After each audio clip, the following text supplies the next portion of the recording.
ni nk'ibyo byose rero njya mbwira abantu kuvuga ngo Imana ya mvuga ibyo abubatse ntarwubatse nabyo ndabyishimira kuko njya mvuga ngo kuko Imana itahamagaye abubatse ngo iba ari bo inyuzamo ibyinyuzamo kuba yarangiriye icyizere ntarwubatse kandi kampa amagambo yo kubaka ingo ibyo byonyine ngomba kubyubahira Imana kandi na wa muntu umbwira ngo Imana yantumye nta rugo ngira ngomba kumumefiya nkabwira none kuki yaguciyeho ikanzaho.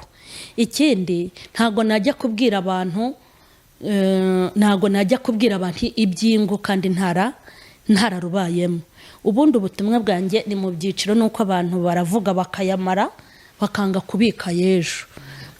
Icyiciro cya mbere nabanje cy'urugo ni icyiciro cyo kugira urugo rubi, ariko urwo rugo rubi nanone nkarwishimira cyane kuko niwo muyoboro Imana yashatse kunyuzamo kugira ngo mpure n'ibizazane byo mu rugo kuko yari izi ko nzigisha abanyabizazane.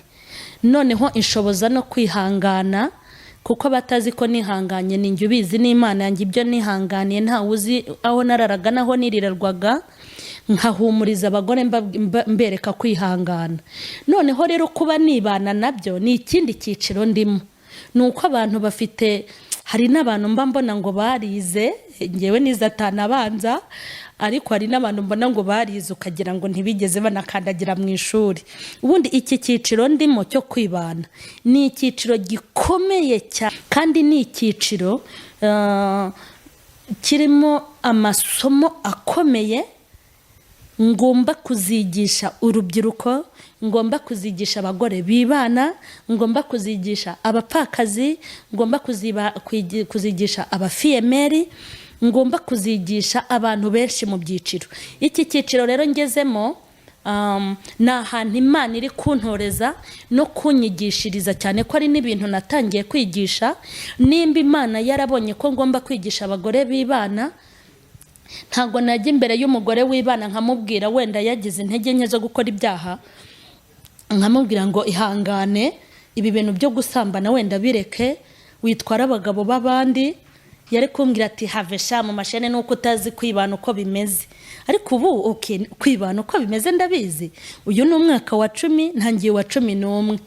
Iyo rero mbwira abagore ngo mwitwara abagabo b'abandi iryo somo bararyumva kuko ntawe ndadodorera iwe. Dore abagabo babo bose barabafite. Uwo nasenye yazaze kuri kamera uzaze sinjya mburana ariko uje rwose nakwaka ibimenyetso sibyo. Noneho kandi na bantu njya nigisha ngo ariko Mama Charlene ujye umenya ko dufite imibiri, nanjye simfite icyuma, nanjye afite umubiri. Iki cyiciro nacyo gifite ikintu bivuze kuko ubu ni ngende igikoresho cy'Imana kandi nta muganga ushobora kuvura aho atizi. Ntabwo ushobora kubwira abantu ngo nimwihanganira inzara itarakuriye, wayibabwira gute se? Ntushobora kuvuga ngo mwihanganira urushako utarashatse nabi birirwa baguha amabizu ya buri kanya. Ntushobora kwigisha abantu ngo nimwihangane mwibane nimugasambane kandi ufite ugupfumbata. Mfite ibyiciro nigisha rero kuko amasomo yose narayakubise. Ubu rero icyiciro cyo ikindi ngiye kuzajyaho ni icyiciro cyo kuzabwira abantu ngo Imana ntijya yirengagiza gukiranuka k'umuntu. Kuko iki cyiciro sinzakigumamo, ntago nzakigumamo. Hari ikindi nzajyamo nacyo gifite ivugabutumwa ku bantu.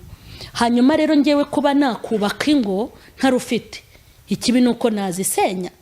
Ariko ubundi hari n'ikintu kiba gikomeye. Umuntu ushobora kwinubira ko mwubakira urugo ntaje kuruhirika ahubwo urumva abo bantu badafite ikibazo. Nk'ubu abagore bari bakwiye kujya bangurira ibitege byo kumpemba, bari bakwiye kuzajya bampa utuntu tw'amakado kuko abagabo babo iyo bangezeho mbasezerera amaramasa kandi nkabaha amahugurwa. Yes, nge biranambabaza kandi ugasanga abagore nibo bari kumpiga. Uriya mugore yikoreye urugo ku mutwe rwarasenyutse none yirwa yubakiza abantu. Ubundi ko kurumva ubwo ntari ubwenge. Mugomba kunshimira ko mbubakira ingo ntabatwaye abagabo kandi mukamenya ngo ubu najyanye umugabo babona yagaruka. Ahubwo abantu ntago mushima, murinda shima, muri abantu babi. Njya numva muvugiriza induru abagore ngo batwaye abagabo b'abandi.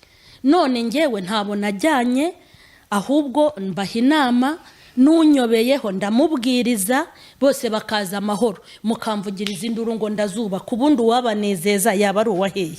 Imana ijya inabababarira, Imana izamporere. Nibyo bibintu mbivanye ku mutima, bari bakwiye ni ukuri pe. Ngiye biranambabaza iyo bavuga ngo nubaka iz'abandi ntarufite. Kubaka ko ari ukubaka, hari ubwo senyiza abandi, ubundi si wabanezeza yabagira ati. Ahubwo mujye mushimira Imana yampaye kubaka. Uko biri kose si ubu koko abantu mba nziranye nabo ibihumbi n'ibihumbi muri iyi si, urumva se haba urunyoberaho nyine, kandi nkababwiriza nkabwira niho yabyaba ari bibi.